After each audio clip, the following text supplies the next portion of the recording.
Good afternoon, everyone, and again, welcome to another episode of Footy Unpacked. Very excited about my guest today. I think this is our first striker and by far the tallest player we've got thus far.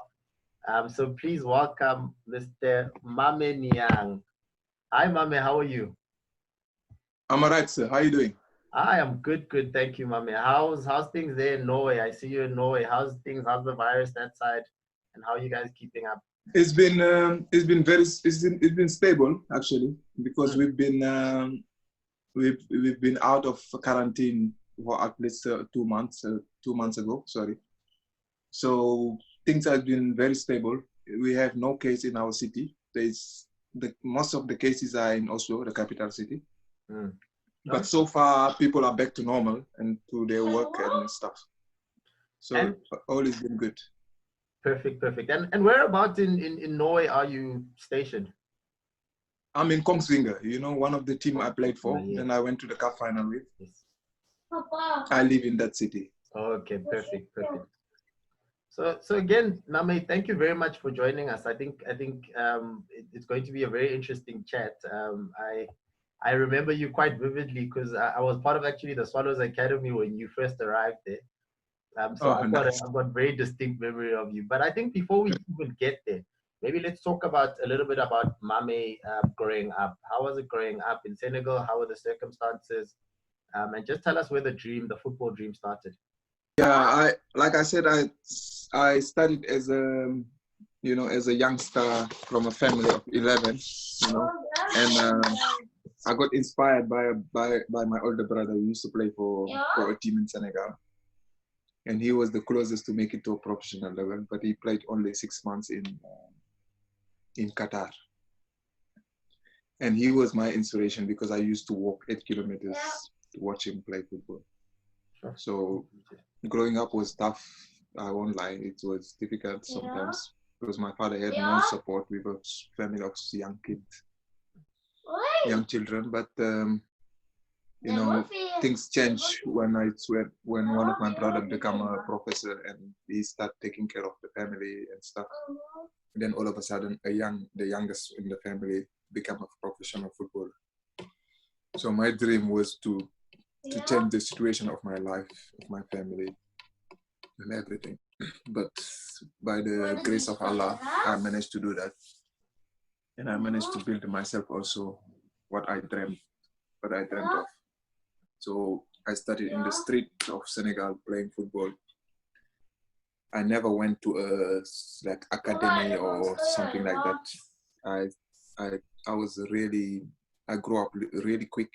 At 16 years old, I was 180, 108 centimeters. So for me, it was easy to play with my older brother because they see me as a grown up already. So I was a teenager playing with them all the time, and then all of a sudden we played a game on the street there. There was an old man that used to, may his soul rest in peace. He discovered Senegal's best players in the township because he walks in the township and watches the game. So he saw me there and said to me, "How old are you?" I said, "I'm 16." He said, "You can't be 16."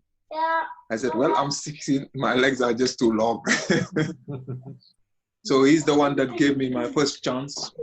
He took me to he first took me to a club, to a school football, and bought me proper football boots because I didn't have football boots then. I remember my first trial in a football club. I had a left boot on my left feet, and I had foot, and I had a right on the right side. I had a tekkie. And then you go to Dakar, the capital, and you find these rich boys, kids with brand new Nike and Adidas, and you come there and people are laughing at you in a way,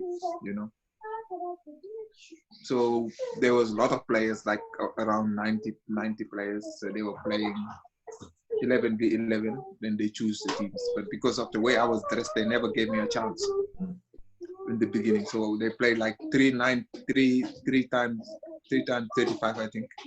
And 11v11 and I wasn't picked. Then all of a sudden, one striker got injured. That's the mistake they made.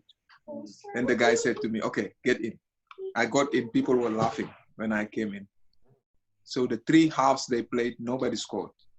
I came in like last 20 minutes, I scored a brace. So my team won 2-0. Then that's when I caught the eye of people there. So this old man saw me and bought me boots and started putting me into the landline of Senegal football. So I started. Firstly, I played for the under 17. He gave me a call up.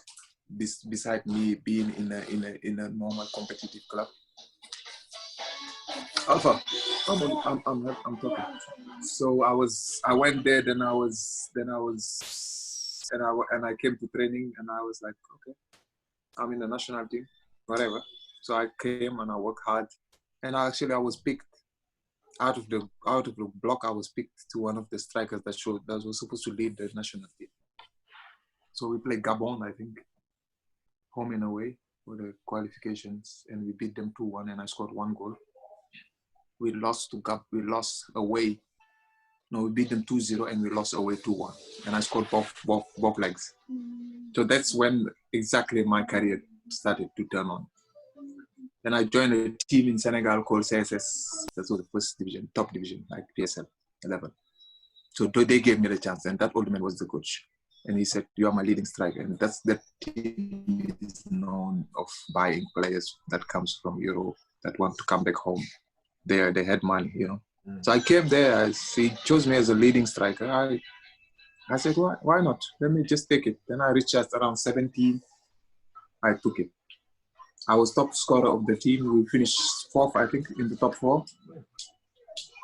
Then I started getting more attention into the teams because I had a good season, I remember. I scored 12 goals or something. The top goal scorer of the league had 17. So from there, the team that was one of the two best teams in Senegal. It's like your Sundowns or Chiefs. One of them is Giraffe. They approached me. They approached the coach, and the coach wanted to bring me with.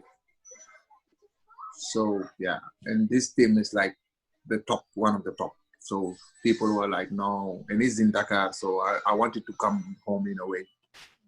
So, and my brother played there before. So they know where I come from also, in a way. So I hear rumors, you know, people trying to take you down, saying, no, you're not going to make it. That team, you're not going to play.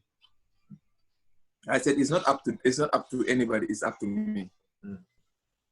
If I believe in myself and I work hard enough, I'll play in that team. And I end up being the main striker, actually. You know, I was the top goal scorer was in the same team, and I was second top goal scorer of the league. We both was in the same team. We won. We almost got the triplet because in Senegal it's triplet. We don't have top 8. We have top 4. Okay. We won the top 4. We went to the cup final. We lost, and we won the championship. So we were champions.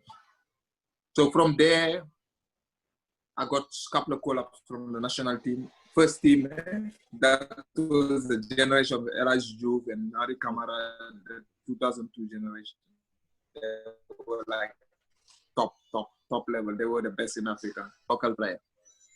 So then I got a chance to go to France because when Adebayor left Metz, I was supposed to go there and try to replace him. So I called my brother in France and I said to him, well, I got a chance to go to France on trial, but also there's a team in South Africa that I don't know. They call Swallows. They want to sign me. What do you think? He said to me, go sign in South Africa. Because trial, you never know what can happen. You got a deal to live your dream. This is a professional level. Go. God knows where you're going to end up. So I just closed my eyes and I took a flight. Gavin came to watch me a cup game and I scored. Gavin said, I want to sign you. I don't want you on trial. I want to sign you. I said, let's go. But obviously, I had translator. I couldn't speak any English word. Like, nothing. Yeah. So I came 2005. The rest is theory. I came Swallows first season, top goal scorer of the league. We finished 4th, I think. Second season, we finished 2nd. Sundowns won the league both seasons. Then there were rumors in South Africa that Swallows was paying me peanuts and that they must increase my salary or else I will leave, blah, blah, blah. Sundowns came with an offer and they offered me 45,000. And that time Swallows was paying me 15,000 rand. Sure. Sundowns came with an offer of 60,000 or 45,000, I don't remember. So Gavin said, I'm not letting you go. You must talk to the club. They must increase your salary. So I said, nah, so we will see. Because we were supposed to go to Germany. That's the time we were supposed to go to Germany, play this Volkswagen Challenge. We beat Bay United, I think 3-0. Yeah. Then we were the one to go. So we went there. And before I left actually South Africa, there was some Swedish club talking to me because of my top goal scorer status. Because when you win top goal scorer in a big league in Africa, there's always eyes of European countries looking at strikers, you know. So those two Swedish clubs, Swedish teams, they never saw me. Swedish agents, they've been calling me, but they never saw me actually play. So I've been chatting with them. So after the game we beat Wolfsburg, one of the guys called me and said to me, I want to talk to your number 20 because everybody's talking about him. I'm like, I'm the number 20. He's like, okay. And he said, okay, Felix Magath wants you to stay. I'm like, who's Felix Magath? He said, he's the Wolfsburg coach. I'm like, okay. He said, I gave him your number. He's going to call you. This is the funny story. I had a phone that I couldn't press to answer. Like I used to use a stick or something to press the button to answer. And this phone used to give me problems. When I try to press, it doesn't answer. But you know what God does? When it's your time, it's your time. Yeah. That evening, Felix Magath called me. I was sitting on the phone, like staring at the phone. Felix Magath called me. I didn't even use the stick. I pressed on my finger hard. It went through. It was written in the stars, ne? You know? So I spoke to him. He said to me, are you Mame? I said, yes. He said, we want you to stay. Wolfsburg want you to stay. Would you like to play for us? I said, it's been my dream to play in Europe. So I'll be honored if the deal is done. He said, we will speak to your bosses. If we agree on the money, you stay. I left all my stuff in South Africa. My apartment, my stuff, I didn't have a car. All my clothes, everything was in South Africa. I came only with Swallow stuff. I left everything behind. Sure. There was problems because Leon Prince didn't want to let me go and they wanted more money and stuff like that. But obviously they end up, I think they pay 8 million rand or something to release me. So I was a Wolfsburg player. That's how I ended up in Europe. Yeah. So basically, before we go into your Europe stay, maybe let's just spend a little bit of time. I mean, you did very, very well when you were in your time at Swallows.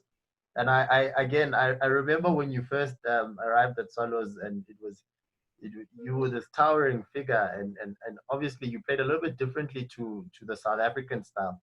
But how did you find the transition from Senegal and the leagues in Senegal to how things are done and the style of play in South Africa? When I came, Gavin told me that South Africa South African football is technically better than Senegalese football, because he said you guys are very physical. I watch you guys. When technically we are very bad, very, very good here. And he said, I watch you play, but you guys don't have the wingers that can give you crosses. You should be able to score every season 20 goals. And I'm gonna build a team around you, and I'm gonna bring you 2 wingers that can cross the ball. I was like, okay. So I came. There was Edzai Kazinayo on the left, the late Edzai Kazinayo, and there's Cecil Olsen on the right. Yes. And I had Mame Niang as a number 10 and Tapelo Liao. So if you have those people around you, you must know you will get fed. So like assists were coming from left, right, center. I was like getting crosses sometimes, We had talented players around me. So I didn't need to, the reason why my Swallows stay was so successful, the team knew my limits.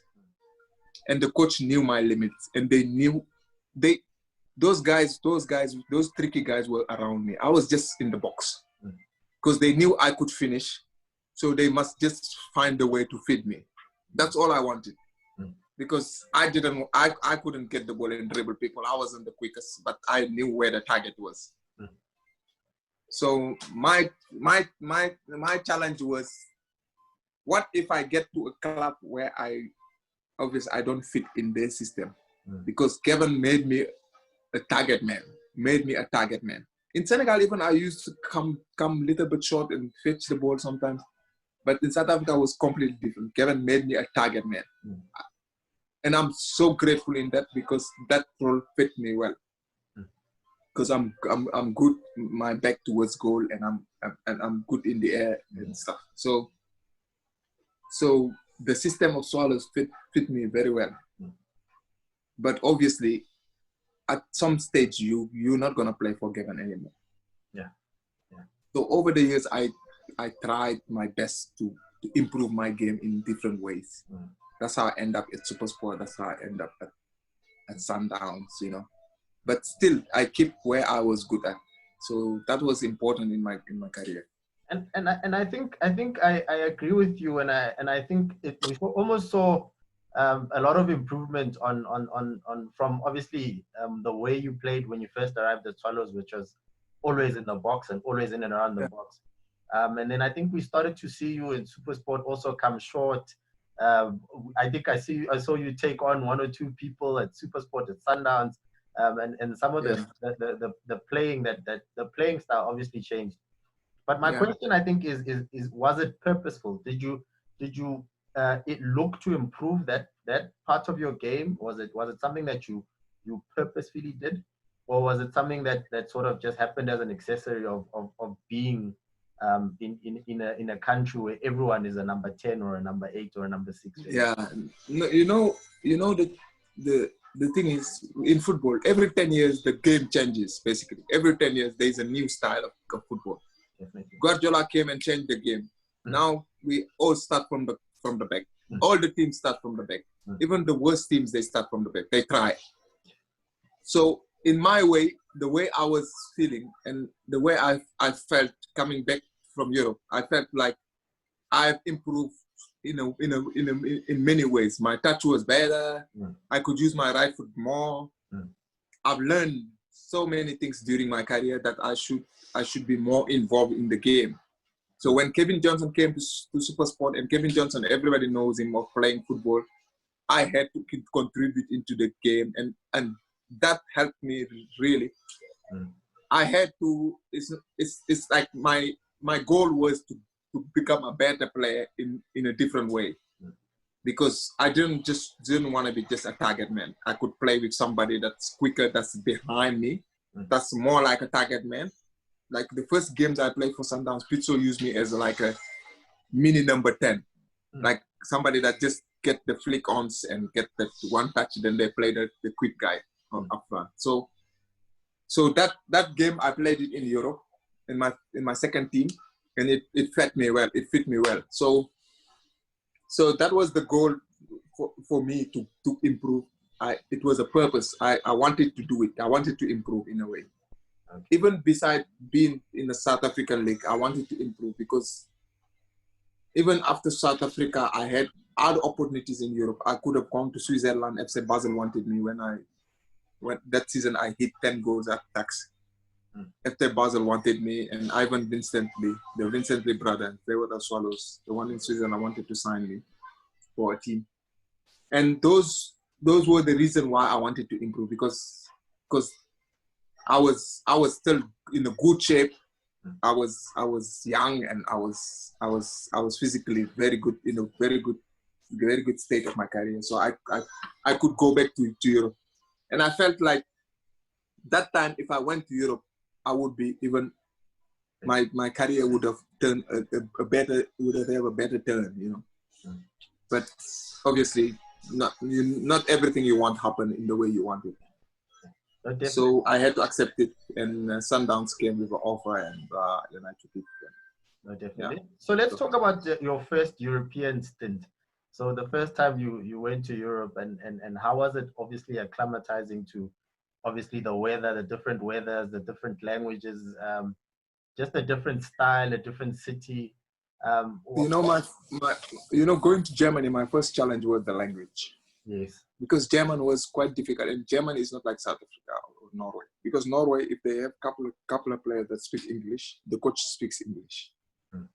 In Germany, they don't care. They speak German. The coach speaks German. They give you a teacher that teaches you German from the day you sign the contract. So you're standing there and the guy is trying to explain to you what's the coach saying. That was the first challenge. For the first 6 months, it was a challenge.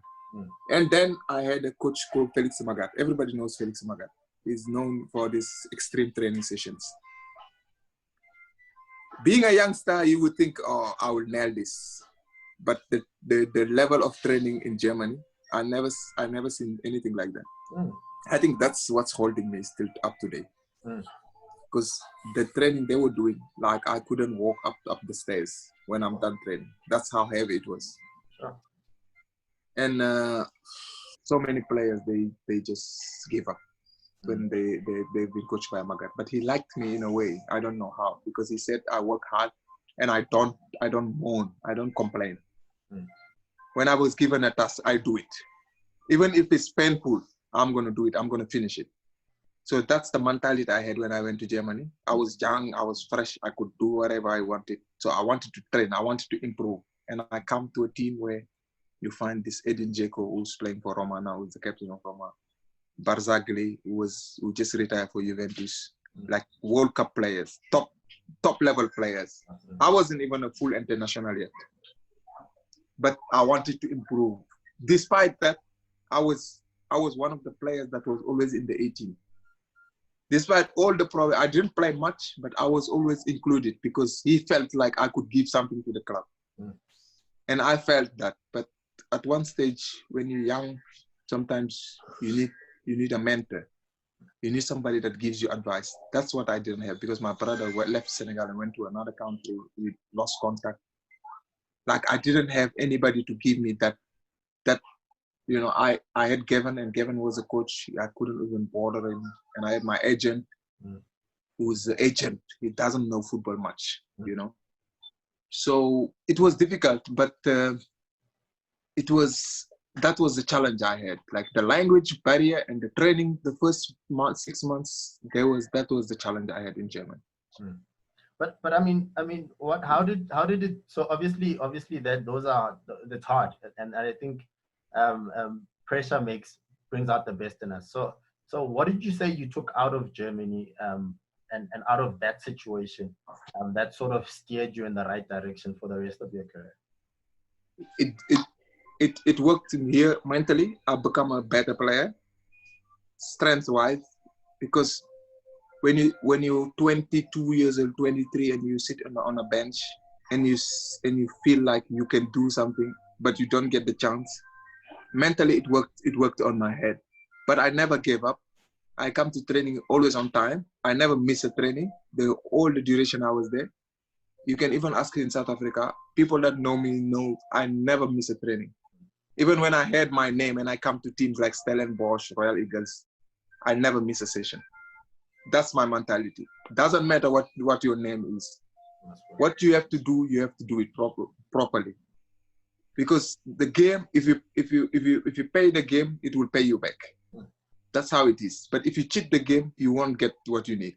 That's how it's simple as that. So then I went on loan at Viking in Norway. Those 6 months, I think it's been my best 6 months in Europe because I came to a club that's well known that played Europa Cup and stuff, and I was a leading striker, and they had a song for me. When I scored, they sing my name for 15 minutes. And I think I played 10 last game, and I scored 7 goals. I had like a great 6 months. Then they qualified for Europe, and they wanted me for 3 years. But then I made a big mistake of my career because Wolfsburg wanted me back, but I wanted to go to Norway. I mean, it's Bundesliga. It's the best top 4 league in the world. So you can't go wrong. Even if you don't play, you will get a chance. You will go to a mid-table team. You're still in Bundesliga. That's in your CV. But that time, when you're young and you don't have anybody to advise you, you go crazy a little bit. So I wanted to play. That time I wanted to play. Because I wasn't looking for money anymore. I just wanted to play. Yeah, that's how I ended up in Norway. Okay. But it was a good experience. No, definitely. And sure, it sounds very interesting, that journey. I think that trip in Europe, that stint where you went from not playing much to playing, obviously for the best 6 months of your life. But Yeah. I mean, then again, you come back to South Africa, back to, I think you came back to Sundowns, and when I first came back to South Africa, actually, Bobby Motown bought my ticket. serious. I was supposed to join Chiefs. Not many people know that. I was supposed to join Chiefs when I came back to South Africa, but then they had Vivi. Yes. And this guy was like, no, I'm fighting for the league. I don't have time for. He didn't know me. I don't have time for trials, blah, blah, blah. I trained 5 days at Chiefs. No, I trained 12 days, actually. I trained many days with Chiefs. Sure. I trained like 12 days with Chiefs. I was there with Chaba and Arthur, Zwane and stuff. All of a sudden, boom, Gavin. Gavin said, I know you in the country. Leave Kaiser Chiefs. Come here. I came to SuperSport. I trained 3 days. I signed a contract. That's how quick it went. Oh. And but crazy. obviously, when Bobby didn't, I feel like Bobby didn't hold on it too much, because if it had held on it, I would have signed for Chiefs. But Vivi was like a dominant figure and stubborn guy and stuff. So it didn't work out. So I said, okay, cool, let's go. I went to Gavin. I signed a 2 years deal. That's how I got back to SuperSport. Then Gavin left. And I think then Gavin signed me and he left. I think for me, to be honest, I think that's where maybe I enjoyed you the most. I think you obviously, I think for me, you played your best soccer in the maroon and white. But I mean, for me, I enjoyed watching you more at SuperSport. And that's true. That's true. SuperSport, I had a great spell. When I came back to South Africa, many people are like, they go to Europe, they finish now, they're done. One thing you must understand, when you come from Europe, the first year is always difficult. The first year you always find it difficult because the styles are different. In Europe, you have time on the ball, you space, you can play. In South Africa, in Africa in general, it's tight marking. People are on you. So the first year wasn't easy. My first year with Gavin wasn't easy because I had a fight with him, and I scored first 2 games I played. I scored 2 goals. I scored against Amazulu and Golden Arrows. We won both games. All of a sudden, boom! He's out of nowhere. He put me on the bench. When we won the 2012 Nedbank Cup, I played every game until the final. He put me on the tribune, not even on the bench. Sure. We had like a fight almost every 2 weeks because we know each other. He knows my mentality and I know his. So I went to him and I said to him, look, I don't want to fight with you. I know you so much and I appreciate you in my life and my career. But let me go on loan. That's the year I went to Tax. Yeah. And that's the year everything started, basically. I was like hitting the net for fun. I was scoring. And when I came to Tax, my agent said to me, this team is promotion. They're going to go down. I said, sign me. If I join this team, they're not going to go down. And this is exactly how I said it. And you guys had a really good thing going at that Tax side. I think we were top 8. We were top 8. First season promotion, top 8. We beat Chiefs. I remember last game of the season, Chiefs was champion. We beat, and that season, nobody had more than 1 point with Chiefs. Chiefs beat everybody home or maybe away. We beat Chiefs. We draw at FNB and we beat them in Mombela. 4 points. So we we had a good team. And that season, Chiefs had 4 defeats. We had 4 defeats, but we drew so many games. That's why we were top. We were in the top 8. But we had a good team, that Tax team. But obviously, me leaving the Tax team again, going back to SuperSport, destroy everything for Tax. Because once I left, Bongani didn't want to stay. Aubrey didn't want to stay. basically we were the top 3 guys that was making that team click. And you had I think we scored. Abo Rama went back to Sundowns as well. Yeah, you know, we had like a team. We had a tough team. Like we were tough to beat. Doesn't matter who comes. I think only Pirates beat us. Sundowns didn't beat us that season. We lost to Pirates and Black Leopards, and we lost 4 games that season. It was an amazing season. It was.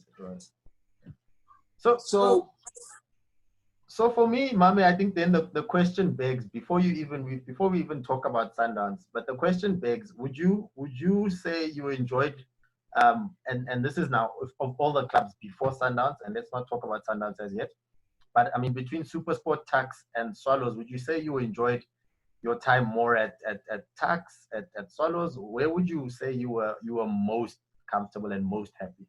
You know, if I say more comfortable, I would say Tuks and SuperSport, because I was the leader. I was the main man. Even Swallows, I was the main man, but I was too young, man. I was surrounded by stars, by big name players.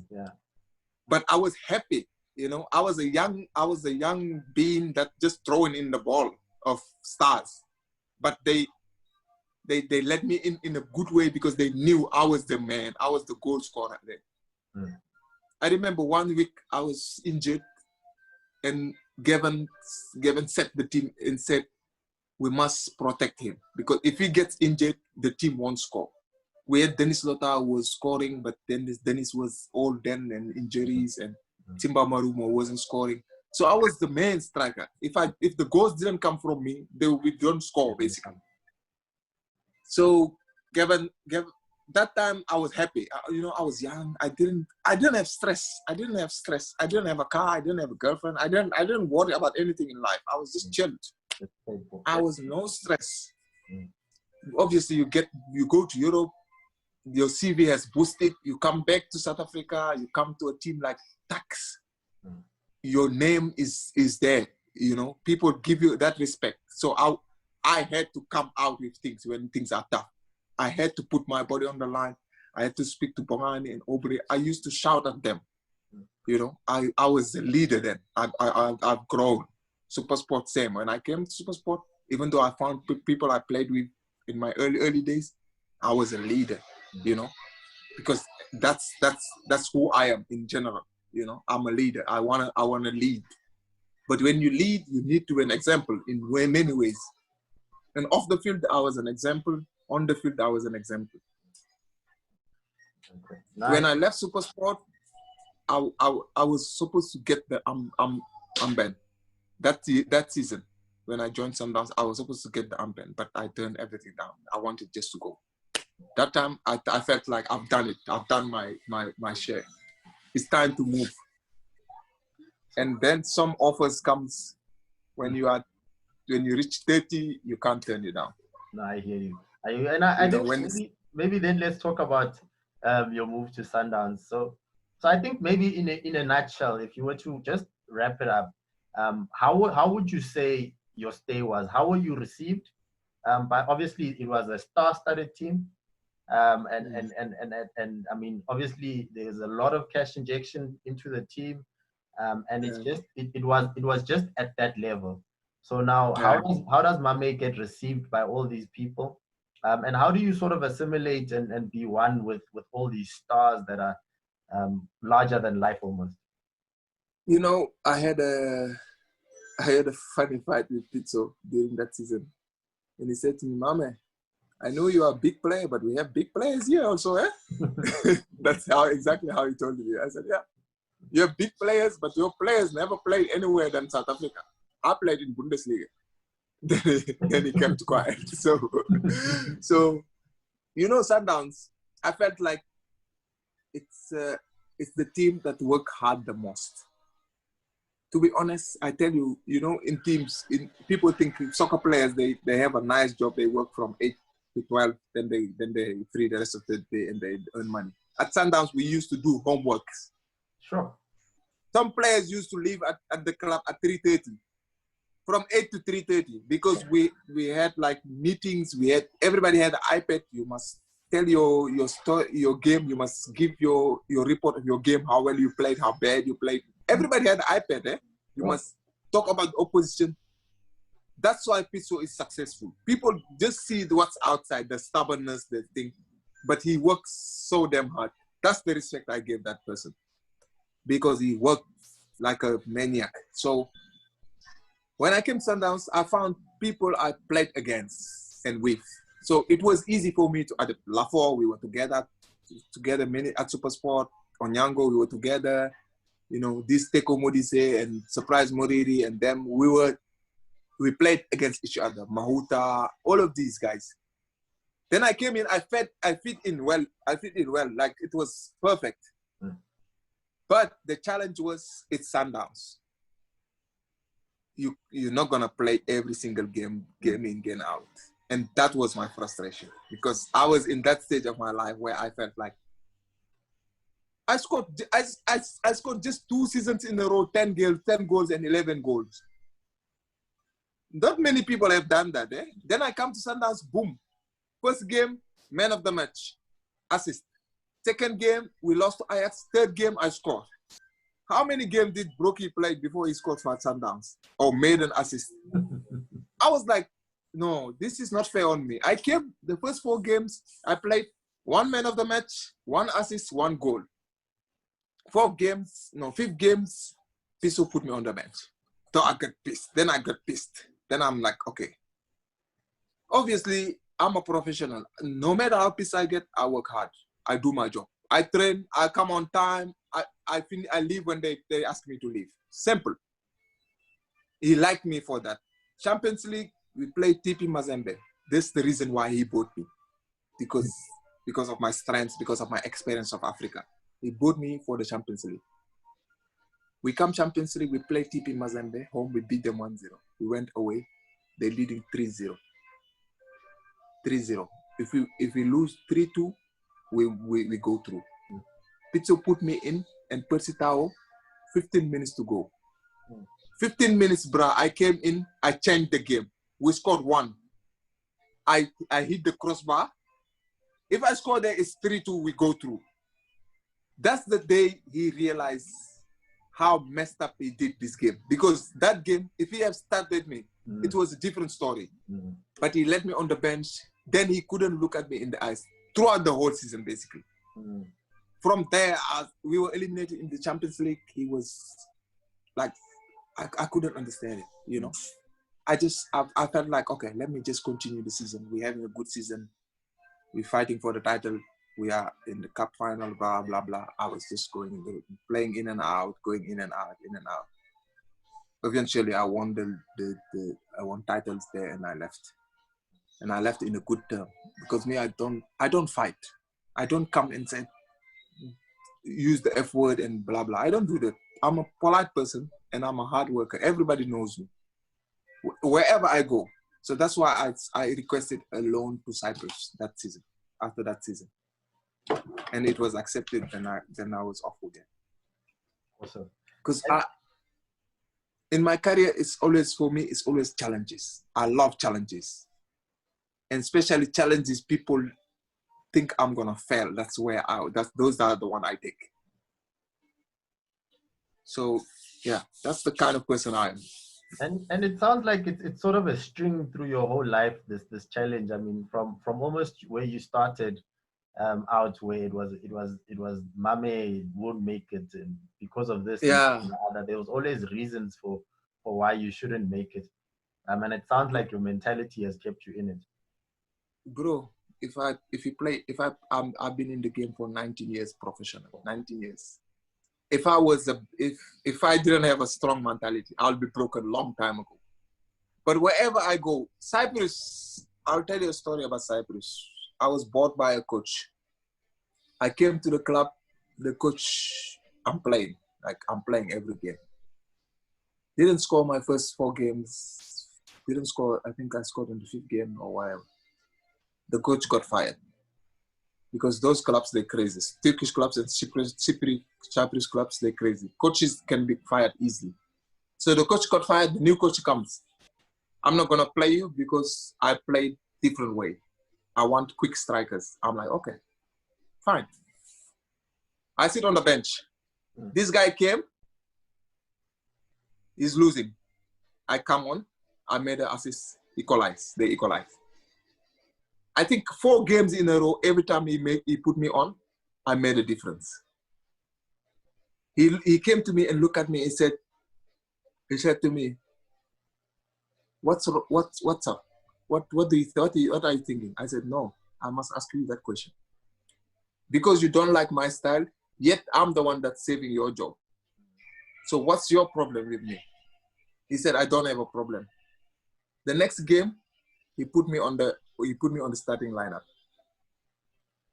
And I think we won 1-0. And I made the assist. I had a good game. I was man of the match actually. 1-4. Then the team had some financial problem. They didn't pay us and stuff. So I had to leave. The supporters wrote a thing and said that we don't want you to leave. The supporters, besides the coach not hating me, I didn't think of anything. I just wanted to play. But obviously, if you bring a family to a country, European country that you use euros and you have South African rand and you have to. I was having a wedding, preparing for a wedding. I said, no, this is not gonna work. If I do this, I'm gonna finish my savings. I had to finish my career. Then I speak to my agent. I said, bring me back to South Africa. He said, all the clubs are full. They don't have foreign spot, PSL clubs. I said, I don't care. Just take me to a team that's can get promoted in the NFT. But I don't want to stay here. That's how I came back. I thought I'm on before. And I think that's why I came back. You then played and you enjoyed some of your time in the NFT, and I think it was still fruitful, still very fruitful in the NFT. I you know, at the time I came to NFT, I wanted actually to finish my career in a nice way. I wanted to just enjoy. I wasn't looking for whatever, but then Stellenbosch got me in that competitive mood again, because we were in the top 5 the whole season basically.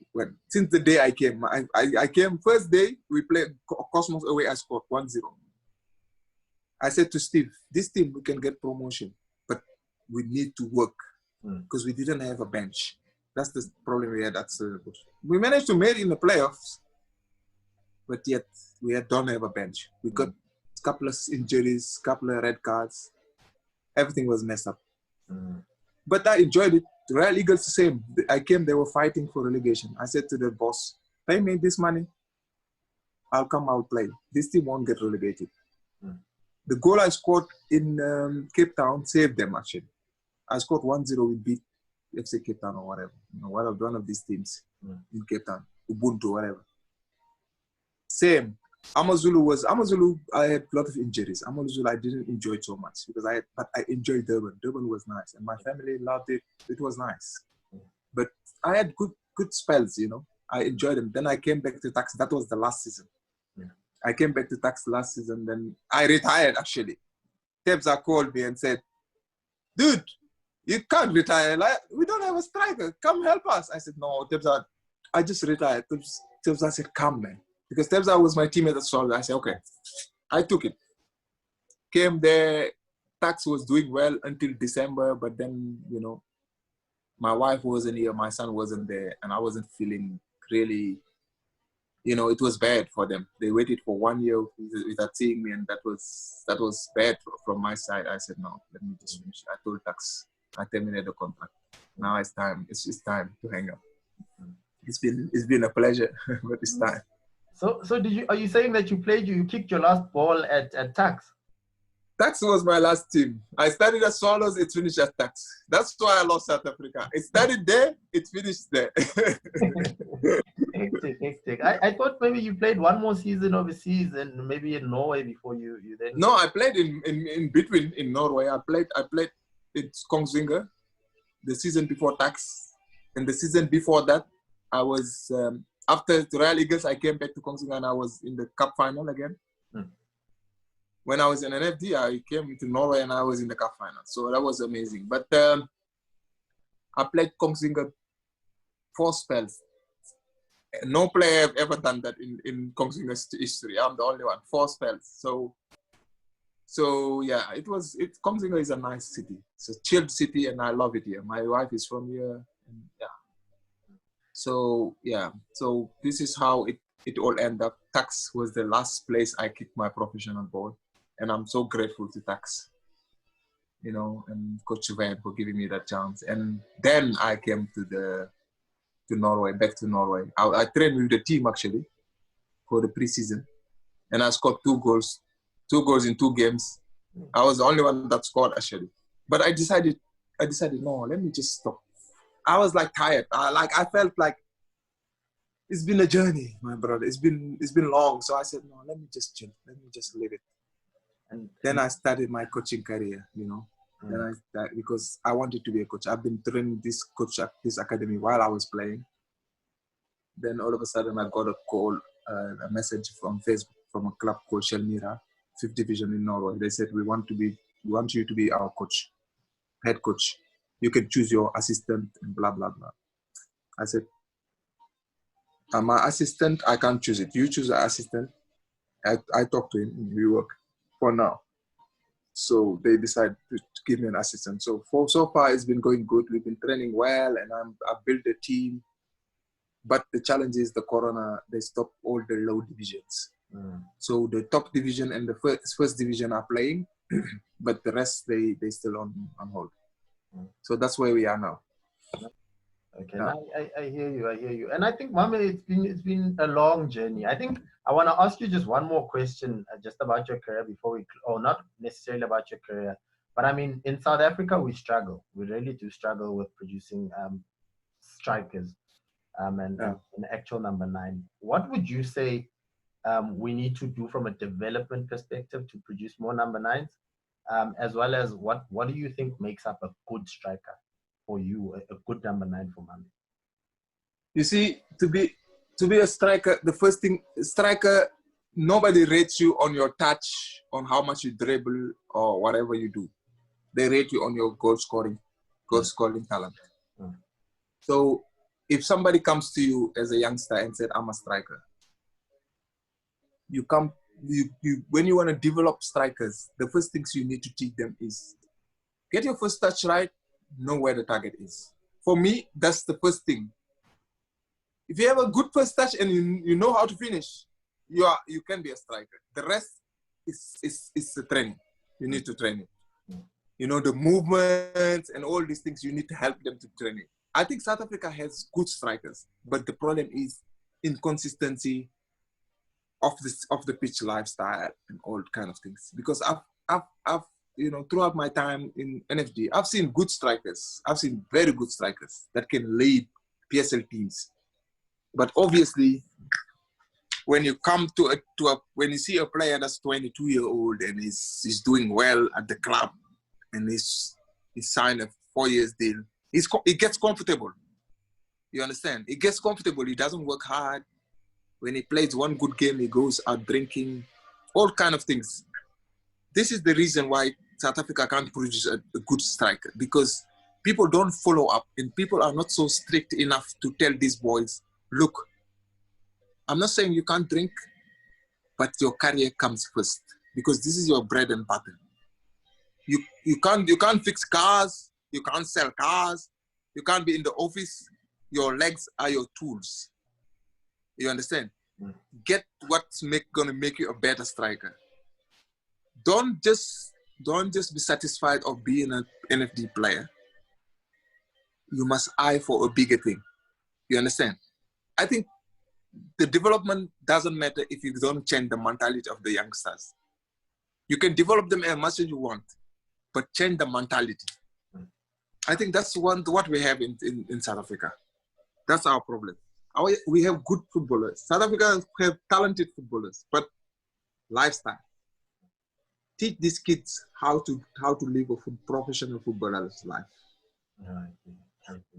I agree fully. I think the problem is maybe the mentality, and a lot of people are living like they're not sports stars. I mean, South Africa is 54 million or 55, if I'm not mistaken. You can't tell me Senegal, who is 11 million, can create so many good talent strikers, and South Africa can't. That's impossible.